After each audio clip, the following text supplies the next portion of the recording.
99 TV చూస్తున్న ప్రేక్షకులందరికీ కూడా నమస్కారాలు. నిన్న మీరు చెప్పిన ఏదైతే మనం ఈ రోజు మాట్లాడుకుంటున్నామో దీనికి సంబంధించిన ఆ press meet pay to SMS లాంటిది ఒక కాంక్లేవ్ లో ఆయన ఏం మాట్లాడారు, అప్పుడు మనం ఆ సజ్జల రామకృష్ణారెడ్డి గారు ఏం మాట్లాడారు అనేది నేను కూడా విన్నాను. అయితే అక్కడ 2 పాయింట్లు నేను మీ దృష్టికి తీసుకొస్తున్నాను. ఒకటి ఏంటంటే 2024 ఎన్నికల్లో గెలిచి ఉన్నట్టయితే జగన్మోహన్ రెడ్డి గారు విశాఖపట్నం వెళ్ళిపోయేవారు, విశాఖపట్నం నుంచి పరిపాలించేవారు, ఇదొకటి అన్నారు. 2, ఇంకా అది జరగలేదు కాబట్టి భవిష్యత్తులో ఒకవేళ మేము అధికారంలోకి వస్తే అమరావతి నుంచే పరిపాలిస్తారు, ఎక్కడికి వెళ్ళరు, ఇంకా విశాఖపట్నం వెళ్ళరు అన్నారు. సో క్లియర్ కట్ గా నాకేమర్థమైందంటే అధికారము అనే దాని వల్ల మాత్రమే వాళ్ళ నిర్ణయం మార్చుకున్నారు. అదంటే ప్రజలు తిరస్కరించారు అనే దాన్ని ముందు గ్రహించారు. ఫస్ట్ దాన్ని మనం అర్థం చేసుకోవాలి. రెండో పాయింట్ ఏంటంటే ఆల్ ఆఫ్ సడన్ గా ఒక 14 నెలలు ఎన్నికలు జరిగిన తర్వాత, ఒక 14 నెలల తర్వాత వెంటనే మా స్టాండ్ మార్చేసామని చెప్పడానికి ఏ రాజకీయ పార్టీకైనా ఏ రాజకీయ నాయకుడికైనా కొంచెం ఇబ్బందిగా ఉంటుంది. కాబట్టి అటు ఇటుగా విజయవాడ, గుంటూరు మధ్యలో మిగిలిన ప్రాంతం ఏంటండి, ఆబ్వియస్ గా అమరావతినే ఉంటుంది. ఎందుకంటే ఇందాక నరేంద్ర గారు చెప్పినట్టు లేకపోతే రాంబాబు గారు మాట్లాడినట్టు మధ్యలో చాలా ప్రభుత్వ భూములు లేవు. చాలా ప్రభుత్వ భూములు ఉన్నట్టయితే ఖచ్చితంగా ఈ ప్రతిపాదన ఆ రోజు శివరామకృష్ణన్ రిపోర్ట్ ఇచ్చినప్పుడే దీన్ని పరిగణలోకి తీసుకుని ఉండేవాళ్ళు. మీకు ఒక విషయం గుర్తు చేస్తాను. శివరామకృష్ణన్ రిపోర్ట్ ఇచ్చినప్పుడు ఖచ్చితంగా శివరామకృష్ణన్ రిపోర్ట్ లో ఏం చెప్పారు, అసలు గ్రీన్ ఫీల్డ్ రాజధానికి దూరంగా ఉండమన్నారు. రెండోది, మీరు అధికార వికేంద్రీకరణ అనే కాన్సెప్ట్ వాళ్ళు వాడకుండా అభివృద్ధి వికేంద్రీకరణ దిశగా ప్రయత్నం చేయండి, లేకపోతే రీజనల్ ఇంబ్యాలెన్సెస్ క్రియేట్ అవుతాయి.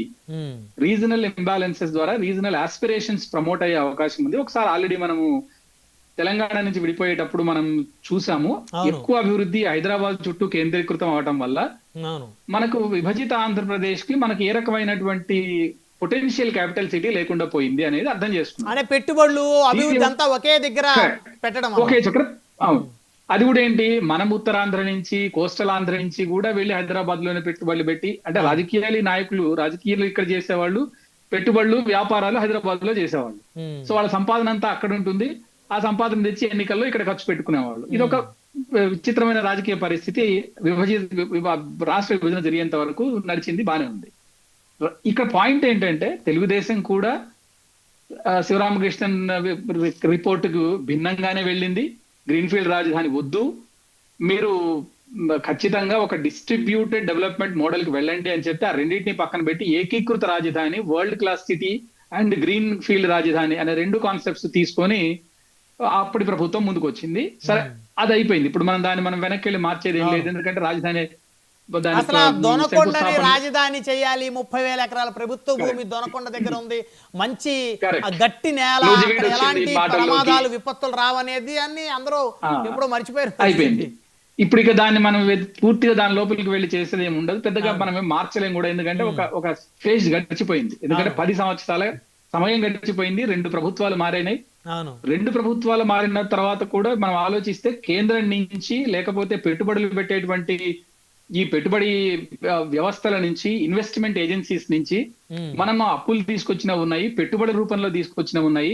అక్కడ కొన్ని కేంద్ర కార్యాలయాలకు కానీ లేకపోతే విద్యాలయాలకు కానీ భూములు ఇచ్చేసినవి ఉన్నాయి. ఇంకా వీటిని మనం ముందుకు వెళ్ళటం తప్పితే వేరే మార్గం లేదు. ఈ విషయాన్ని బహుశా వైసీపీ అర్థం చేసుకున్నట్టు ఉంది. Number 1. Number 2, first fundamental question ఏంటంటే ఇది వాళ్ళకి మంచిదా కాదా అని అడిగితే వాళ్ళు ప్రజలకి స్పష్టంగా 3 అంశాలు, వీళ్ళు ఈ నిర్ణయాన్ని తీసుకున్నట్టు అయితే, ఇప్పుడు నరేంద్ర గారు కొంచెం చెప్పడానికి అటు ఇటు మొహమాట పడుతుండొచ్చు, కానీ రేపటి రోజున అందరి నాయకులకు ఇదే పరిస్థితి ఎదురవుతుంది. వాళ్ళు 3 అంశాలను ప్రజలకు చాలా స్పష్టంగా చెప్పాల్సి వస్తుంది. ఒకటి, మీరు మొదటగా ప్రతిపాదించిన 3 రాజధానుల నుంచి ఒకే రాజధాని వైపు ఆలోచన వైపు మళ్ళటానికి నిర్దిష్టమైనటువంటి కారణం ఏంటి? What the fundamental basis that pushed you to take up this thought process? 2024 ఎన్నికల్లో ప్రజలు తిరస్కరించటం వలన ఆ నిర్ణయం తీసుకున్నారు అనేది కొంతమంది అభిప్రాయం అని వాళ్ళు చెప్పాలి కదా. ఇప్పుడు రేపు అలా చెప్పలేరు కదా సార్, అలా ఎలా చెప్తారంటే వాళ్ళ నిర్ణయం తప్పు అని వాళ్ళు ఒప్పుకున్నట్టు అవుతుంది కదా. ఇది సందిగ్ధమైనటువంటి పరిస్థితి రాజకీయ నాయకులకు వచ్చేది ఇక్కడే. స్టాండ్ మార్చుకున్నప్పుడు ఒక డెలికేట్ సిచ్యువేషన్ ఎదురవుతుంది ప్రజల ముందుకు వెళ్ళినప్పుడు. రెండోది, వాళ్ళు ఏం చెప్పారు ఆ రోజు, వికేంద్రీకరణ, సమ్మిళిత అభివృద్ధి, ఈ 2 ఉంటాయి వీటి ద్వారా అని చెప్పారు. ఇప్పుడు మళ్ళీ ఒకటే రాజధాని అంటే ఆ రోజు మీరు చెప్పిన సమ్మిళిత అభివృద్ధి, వికేంద్రీకరణ రెండు తప్పు మాటలేనా, లేదా ఇప్పుడు ఆ రెండిటికి దూరం జరుగుతున్నారా, ఏదో ఒక విషయం మళ్ళీ ప్రజలకు చెప్పాలి. రెండో పాయింట్ ఏంటి, ఈ 5 సంవత్సరాల్లో న్యాయ వివాదాలు, రాజధాని చుట్టూ అల్లుకున్నటువంటి న్యాయ వివాదాలు, నిరసన ప్రదర్శనలు, ప్రజల ఉద్యమాలు, దాని ద్వారా ఖర్చైనటువంటి ప్రభుత్వ నిధులు, దాని ద్వారా మనకు గడిచిపోయినటువంటి సమయము, సమీకరించిన నిధులు మురిగిపోయిన అంశాలు కొన్ని, వీటన్నిటికీ కారణం ఎవరు, దీనికి వాళ్ళు బాధ్యత వహిస్తారా అనే విషయాన్ని కూడా వాళ్ళు చెప్పాల్సి వస్తుంది. రెండోది, అన్నిటికీ మించి 1630 రోజుల పాటు అమరావతి చుట్టుపక్కల ఉన్నటువంటి 29 గ్రామాల ప్రజలు ఒక నిరసన దీక్ష చేశారు. పోటీగా ప్రభుత్వం కూడా ఒక శిబిరాన్ని నడిపింది. ఇప్పుడు అమరావతిలో రాజధానిలో రైతులు చేసినటువంటి ఆ నిరసన ప్రదర్శనలో అనేక అకృత్యమైనటువంటి అంశాలు తెర మీదకి వచ్చినాయి. మనం పత్రికల్లో చూసాం వాటన్నిటిని. సార్ అవి వాస్తవాలు ఏంటి అనేవి వైసీపీ నాయకులు అనొచ్చు, కానీ దానిలో కొన్ని మనం చాలా అమానవీయమైనటువంటి సంఘటనలు కూడా చూసాం. అలాగే ప్రభుత్వంలో ఉన్నటువంటి మంత్రులు దాన్ని శ్మశానంతో పోల్చిన విషయం మనకు గుర్తుంది. అలాగే మరొకటి ఏంటి, అది ఒక కుల రాజధాని అన్న విషయం మనకు గుర్తున్నాయి. ఇట్లాంటి అంశాలన్నిటికీ రైతులకి వ్యతిరేకంగా మాట్లాడిన ఈ రాజకీయ నాయకులు రేపు అదే రైతులకు క్షమాపణ చెప్పి వాళ్ళ ముందుకు వెళ్తారా? ఎందుకంటే మీకు ఒక అంశాన్ని గుర్తు చేస్తున్నా చూడండి. నేను చట్టాల లోతుల్లోకి వెళ్ళట్లేదు, కానీ ఈ దేశంలో వ్యవసాయ చట్టాలు తీసుకొచ్చినప్పుడు దానికి వ్యతిరేకంగా కొన్ని రోజుల పాటు న్యూఢిల్లీ చుట్టుపక్కల ప్రాంతాల్లో నిరసన ప్రదర్శనలు జరిగినప్పుడు ఆ చట్టాలను వెనక్కి తీసుకుంటూ దేశ ప్రధాని, మేము ఈ చట్టాల గురించి ప్రజలకు రైతులకు అవగాహన కలగజేయడంలో వైఫల్యం చెందాము, ఈ వెనక్కి తీసుకుంటున్నామని తీసుకోవడంతో పాటు రైతులకు క్షమాపణ చెప్పారు.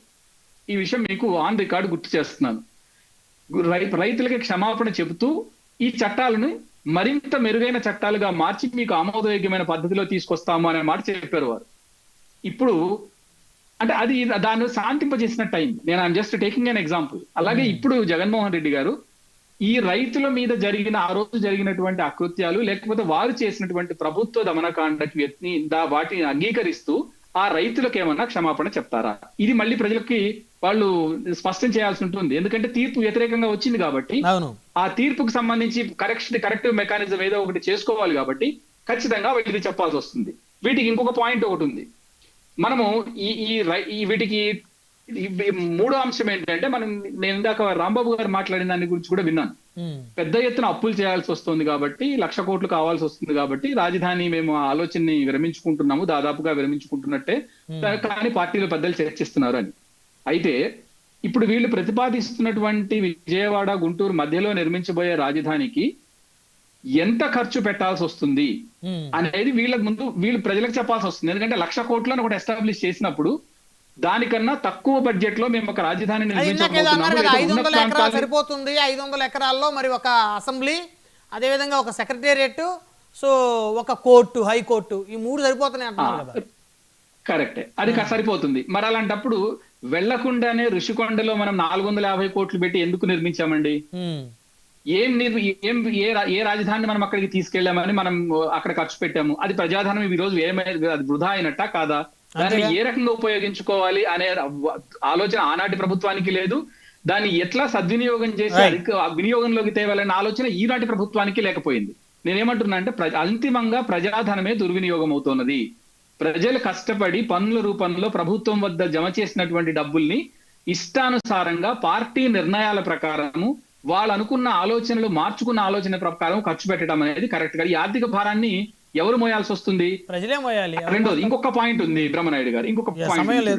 ఇప్పుడు వీళ్ళు మేము ఒకటే రాజధాని కట్టుబడి ఉన్నాము అనుకున్నట్టు అయితే, మీరు రిపీల్ చేసిన సిఆర్డిఏ లోంచి తీసుకొస్తున్న అంశాలు ఏవైతే ఉన్నాయో దాన్ని మళ్ళీ మీరు తెర మీదకి తీసుకొస్తారా?